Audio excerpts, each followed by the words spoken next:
was pondering over this gospel this week, praying about it and saying, I wonder how people would react if I said to them, unless you love me more than your mother or father, more than your children, you're not worthy of me. I think the reaction would be like, and why would I want to be worthy of you? You can go and stick it.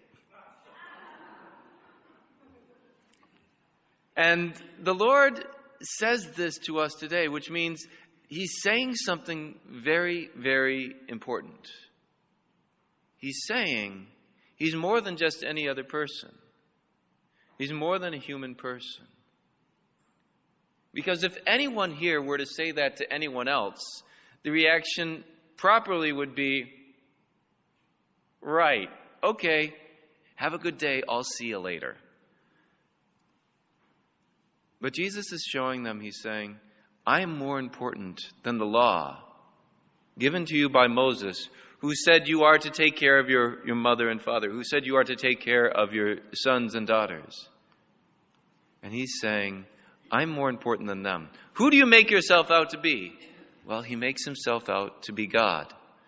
C.S. Lewis famously said that either Jesus is who He says He is, or He's a tyrant, or He is a madman.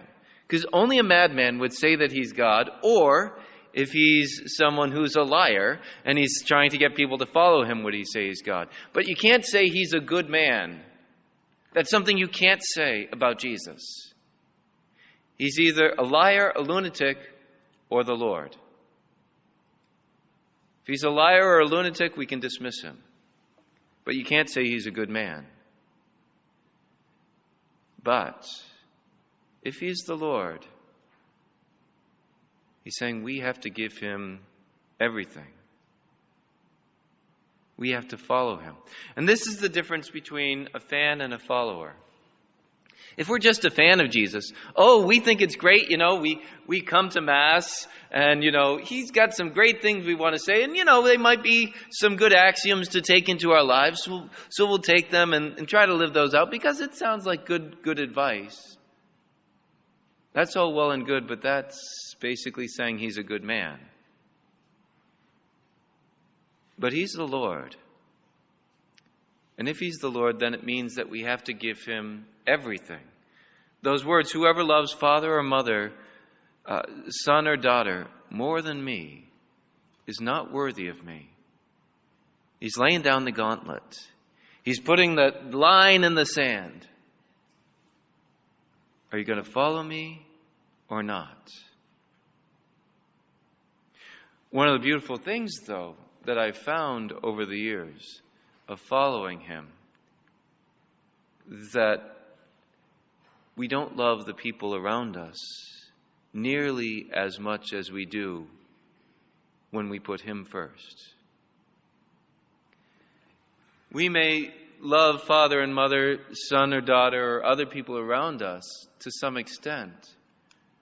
But if Jesus isn't first, we're only loving them partially.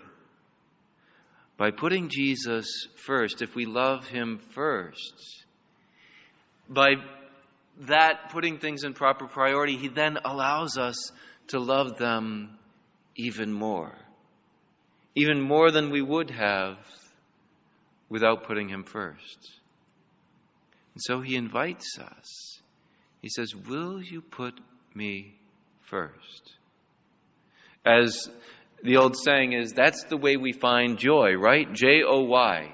Putting things in the right order. Jesus, others, yourself. Joy.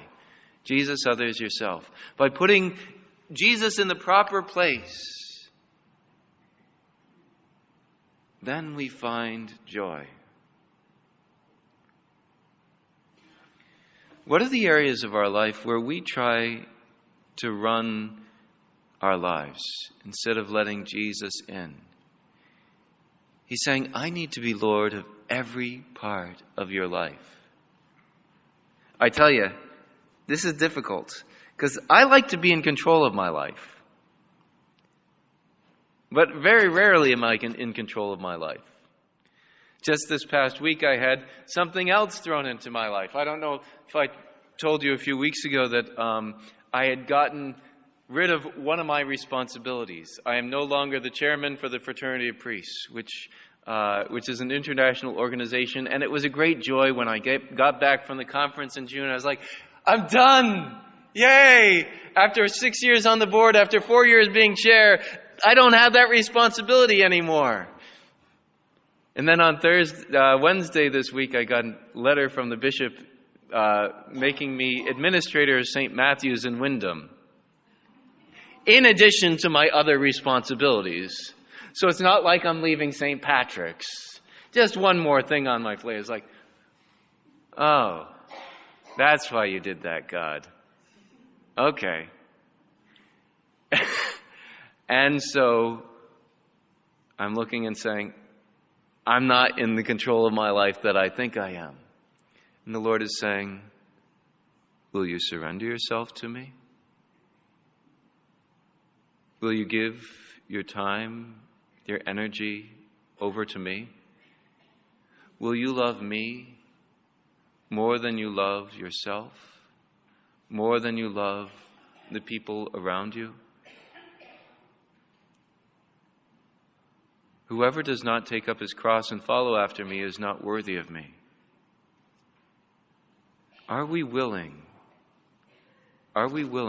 to put Jesus first? Are we willing to love Him more than everyone else in our lives? I tell you, number one, it's worth it. And number two, by doing that, He will help us to love the others around us even more than we love them now.